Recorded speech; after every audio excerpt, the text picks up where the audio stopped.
Hello അസ്സലാമു അലൈക്കും. ഇന്നൊരു പുഡിങ്ങിൻ്റെ റെസിപ്പി ആയിട്ടാണ് ഞാൻ വന്നിട്ടുള്ളത്. ഈസി ആയിട്ട് ഒരു ടോഫി പുഡിങ് ക്യാരറ്റ് ഒക്കെ ഇൻക്ലൂഡ് ചെയ്തിട്ടുള്ളൊരു പുഡിങ്ങാണ്. ഇതിന് വേണ്ടിയിട്ട് കുറേ ഐറ്റംസ് ഒന്നും വേണ്ട, പക്ഷെ ശ്രദ്ധിച്ച് ചെയ്യേണ്ട ഒരു പുഡിങ് വേണം. ഇതിന് ഞാൻ ആദ്യം എടുക്കുന്നത് ചൈന ഗ്രാസ് ആണ്. ചൈന ഗ്രാസ് 10 ഗ്രാം ഇട്ടിട്ട് അതൊന്ന് കുതിർത്തി വെക്കാം. പിന്നെ അത് ആകുന്നവരെ നമ്മളെ നട്ട്സൊക്കെ ഒന്ന് റോസ്റ്റ് ആക്കി വെക്കുന്നുണ്ട് ബട്ടറിലാണ്. 50 ഗ്രാം ബട്ടർ എടുത്തിട്ട് നമുക്ക് ഇഷ്ടമുള്ള നട്ട്സ്, ഞാനിപ്പോൾ ആൽമണ്ടും പിന്നെ ബദാമും എടുത്തിട്ടുള്ളത്. അപ്പോൾ ആ സൈഡിൽ അത് റോസ്റ്റായി വരുമ്പോഴത്തേക്ക് തന്നെ ഞാനിവിടെ പതിപ്പിച്ച് വെക്കുന്നുണ്ട്. ഇത് ചൈന ഗ്രാസാണ്, അത് ലിക്വിഡായിട്ട് അത് ചൂടാക്കി വെക്കാം. ഇപ്പോൾ നമ്മൾ റോസ്റ്റഡ് നട്ട്സ് റെഡി ആയിട്ടുണ്ട്, അത് സൈഡാക്കി വെക്കാം. പിന്നെ 1/2 കിലോ ക്യാരറ്റാണ് ഞാൻ എടുത്തിട്ടുള്ളത്. ക്യാരറ്റ് ആ സെയിം ബട്ടറിൽ തന്നെ നമ്മളിപ്പോൾ നട്ട്സ് റോസ്റ്റ് ചെയ്തിട്ടുണ്ടല്ലോ, അപ്പോൾ അത് ആയിക്കഴിഞ്ഞാൽ തന്നെ ആ സെയിം ബട്ടറിൽ തന്നെ നമ്മൾ ഈ ക്യാരറ്റ് അതും കൂടി ഒന്ന് സോഫ്റ്റാക്കി എടുക്കണം. ജസ്റ്റ് ഒന്ന് സോഫ്റ്റ് ക്രഞ്ചിനെസ് ഒന്ന് പോകാൻ വേണ്ടിയിട്ട് മാത്രം. എന്നിട്ട് ഇത് നല്ലോണം കളർ മാറുന്ന വരെ ഇളക്കി കൊടുക്കുക. അതിൻ്റെ കൂടെ തന്നെ പഞ്ചസാര ചേർക്കുന്നുണ്ട്.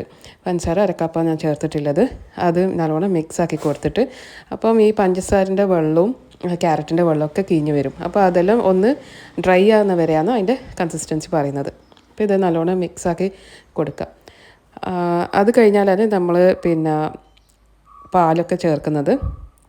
ഇതിപ്പോൾ ഇങ്ങനെ സോഫ്റ്റ് ആകുന്നുണ്ട്, പാൽപ്പൊടി ചേർക്കുന്നുണ്ട്, പാലും ചേർക്കുന്നുണ്ട്.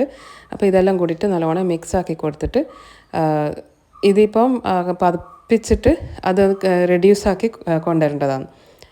നമ്മൾ ഈ ഗാജർക്ക ഹൽവ ആക്കുന്നില്ലേ, അതേ മെത്തേഡാണ് ഇതിൽ. പക്ഷേ ഓയിൽ അത്ര ഇല്ല, ബട്ടർ മാത്രം ചേർത്തിട്ടാണ് ഇതിങ്ങനെയാണ്. അപ്പോൾ കുറച്ച് ഇത് പെട്ടെന്ന് തന്നെ ആവും, കാരണം ഞാനിപ്പോൾ ഈ ഫ്രൈങ് പാനിലാക്കിയത്. ഫ്രൈങ് പാനിലാകുമ്പോൾ നമ്മൾ ഈ എമൗണ്ട് നല്ലോണം കുറുകി വരും വേഗം.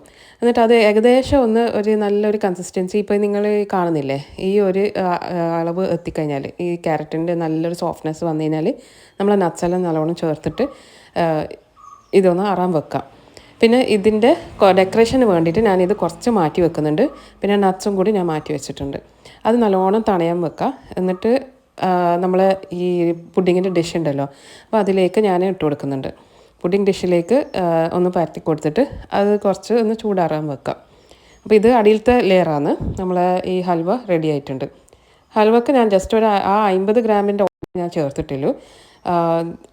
കൂടുതൽ ഓയിൽ വേണ്ട, അന്നേരം പിന്നെ പാലിലേക്ക് അത് ഇറങ്ങി വന്നാൽ ഒരു വല്ലാത്തൊരു ടേസ്റ്റാണ് വരുന്നത്. അപ്പോൾ ഇത് ഇങ്ങനെ സെറ്റാക്കി വെക്കാം. അപ്പോൾ പാല് തിളക്കാൻ വെച്ചിട്ടുണ്ടല്ലോ, അപ്പോൾ അത് അടന്ന് തിളന്ന സമയം അതൊന്ന് ചൂടാക്കി അത് ഓഫാക്കി വെക്കാം. ഇപ്പോൾ നമ്മൾ കാരമലാണ് ആക്കുന്നത്. 1/4 കപ്പ് പഞ്ചസാരയും കൂടിയിട്ട് കുറച്ച് വെള്ളം ഒഴിച്ചിട്ട് ജസ്റ്റ് ഒന്ന് ഇടയ്ക്ക് ഒന്ന് ഇതാക്കി കൊടുക്കുക. ഇതിൽ ശ്രദ്ധിക്കണം, കൈ പൊള്ളാൻ പാടില്ല. ഈ ഒരു കളർ ആകുമ്പോൾ വേഗം ഫ്ലെയിം ഓഫാക്കണം. ഓഫാക്കി കഴിഞ്ഞിട്ട് നമ്മൾ കണ്ടൻസ്ഡ് മിൽക്ക് ഇവിടെ ഒഴിക്കുന്നത്.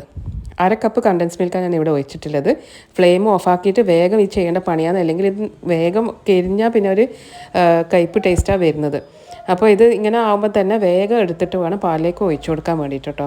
ഇത് പ്രത്യേകം ശ്രദ്ധിക്കുക. ഇത്ര കളറാകേണ്ട, എൻ്റെ അത് കുറച്ചൊന്ന് കളർ കൂടിപ്പോയിന്. ഇത്ര കളറാകേണ്ട, ജസ്റ്റ് ഒരു ബ്രൗൺ ആകുമ്പോൾ തന്നെ ഓഫാക്കിയിട്ട് വേഗം പണി ചെയ്തിട്ട് ഇതിലേക്ക് ഒഴിച്ചു കൊടുക്കുന്നതാണ്. എന്നിട്ട് ഇത് പാൽ എന്നിട്ട് ഓഫാക്കണ്ട, ഫ്ലെയിം ഓണിൽ തന്നെ ആയിട്ട് ഇത് ഇങ്ങനെ തിളക്കാൻ വെക്കുക. എന്നിട്ട് നമ്മൾ ചൈന ഗ്രാസ് മെൽറ്റാക്കി വെച്ചിട്ടുണ്ട്, അതും കൂടി ആഡ് ചെയ്ത് കൊടുക്കുക. അപ്പോൾ ഇത് നല്ലോണം തിളഞ്ഞ് ഈ ചൈന ഗ്രാസൊക്കെ മെൽറ്റായിട്ട് എല്ലാം കൂടിയിട്ട് നല്ലോണം യോജിച്ചിട്ട് വേണം ഇത് നമ്മൾ സെറ്റാക്കുന്ന ആ ക്യാരറ്റിലേക്ക് ഒഴിക്കാൻ വേണ്ടിയിട്ട്. അപ്പോൾ ഇതിൽ ടേസ്റ്റ് നിങ്ങൾ നോക്കുക. കണ്ടൻസ്ഡ് മിൽക്ക് വല്ലതും ഒഴിച്ചിട്ട് അത് റെഡിയാക്കി വെക്കുക. നിങ്ങൾക്ക് പഞ്ചസാര അധികം വേണമെങ്കിൽ പഞ്ചസാര ഇടണ്ട, കണ്ടൻസ്ഡ് മിൽക്ക് അതിൻ്റെ ടേസ്റ്റ് വരുന്നത്. അപ്പോൾ എനിക്ക് കുറവായിട്ട് തോന്നിയിട്ട് ഞാൻ ഇനിയും കണ്ടൻസ്ഡ് മിൽക്ക് തന്നെ ഒഴിച്ചിട്ടുണ്ട്. എന്നിട്ട് ഇത് മേലേക്ക് സെറ്റായി കഴിഞ്ഞാൽ നമ്മൾ ഈ ക്യാരറ്റും നട്ട്സും ഒക്കെ മേലെ ഡെക്കറേഷനിൽ വെക്കാം. ഈസി പുഡിംഗ് ആണ്. ക്യാരമലാക്കേണ്ട ഒരു കാര്യം നമ്മൾ ശ്രദ്ധിക്കണ്ടു. ഒരു നന്ന ബ്രൗൺ ആകാണ്ടിരിക്കാൻ വേണ്ടിയിട്ടാണ് ഞാൻ പറയുന്നത്, അല്ലെങ്കിൽ കയ്പ്പ് ടേസ്റ്റ് വരും. അപ്പോൾ നമ്മളെ പുഡിംഗ് ഇത് വേഗം സെറ്റായിട്ടുണ്ട്. അടിപൊളി ടേസ്റ്റാണ്, കാരണം ക്യാരറ്റ് ഹൽവൻ്റെ ഒരു ഇതും ടോഫി പുഡിങ്ങിൻ്റെ ഒരു ടേസ്റ്റുമാണ് ഇതിൽ വരുന്നത്. അപ്പോൾ ഈ പെരുന്നാൾക്ക് എല്ലാവരും ഇത് ട്രൈ ചെയ്ത് ഫീഡ്ബാക്ക് അറിയിക്കുക. സൂപ്പർ പുഡിംഗ് ആണ്, ഹെൽത്തിയും ആണ്. ക്യാരറ്റെല്ലാം ആകുമ്പോൾ നമ്മൾ വിചാരിക്കാത്ത ഒരു ടേസ്റ്റാണ് ഇതിൽ കിട്ടുന്നത്. നിങ്ങളുടെ അടുത്ത് ഇപ്പോൾ കാരമൽ സിറപ്പ് ഉണ്ടെങ്കിൽ നിങ്ങൾക്ക് അതും കൂടി ഒഴിക്കുക. ഈ ഷുഗർ കൊണ്ട് കളിക്കേണ്ട നിങ്ങൾക്ക് സമയം അത് ഒഴിവാക്കുക, കാരണം അത് കുറച്ചൊരു പണി എന്ന് പറയാൻ അത് നിങ്ങൾ ശ്രദ്ധിച്ചിട്ടില്ലെങ്കിൽ പിന്നെ മൊത്തം കുളമാവും. അതുകൊണ്ട് നിങ്ങൾ ശ്രദ്ധിച്ചിട്ട് അത് മാത്രം ചെയ്യുക. പിന്നെ ഇതിൽ എന്തായാലും നട്ട്സ് ആഡ് ചെയ്യണം, നല്ലോണം നട്ട്സ് ആഡ് ചെയ്താലാണ് ഇതിൻ്റെ ടേസ്റ്റ് നല്ല കൂടുതലായിട്ട് നമുക്ക് ഇഷ്ടപ്പെടുന്നത്. പിന്നെ കണ്ടൻസ്ഡ് മിൽക്ക് ഞാൻ അരക്കപ്പല്ലേ പറഞ്ഞത്. അപ്പോൾ കണ്ടൻസ്ഡ് മിൽക്ക് നിങ്ങൾ നോക്കിയിട്ട് ചേർക്കുക. ഞാനിപ്പോൾ 3/4 എടുത്തിട്ടുണ്ടായിരുന്നു ഒരു ക്യാൻ്റെ. അപ്പോൾ ഇതെല്ലാം കൂടി നല്ല രീതിയിൽ സെറ്റായി വന്നിട്ടുണ്ട്. അടിപൊളി ടേസ്റ്റാണ്. എല്ലാവരും പെരുന്നാൾക്കിത് ട്രൈ ചെയ്യുക. എന്നിട്ട് തീർച്ചയായിട്ടും എൻ്റെ കമൻറ്റ് ബോക്സിൽ ഫീഡ്ബാക്ക് അറിയിക്കാം. അപ്പോൾ ഞാൻ കുറച്ചും കൂടി റെസിപ്പീസൊക്കെ ഇടുന്നുണ്ട്. അപ്പോൾ എല്ലാവരും ഫോളോ ചെയ്യുക. ഈ പെരുന്നാൾ നല്ല ബിരിയാണീൻ്റെ കൂടെ തന്നെ ഈ പുഡിങ് കൂടി ആക്കിയിട്ട് ഫീഡ്ബാക്ക് അറിയിക്കും.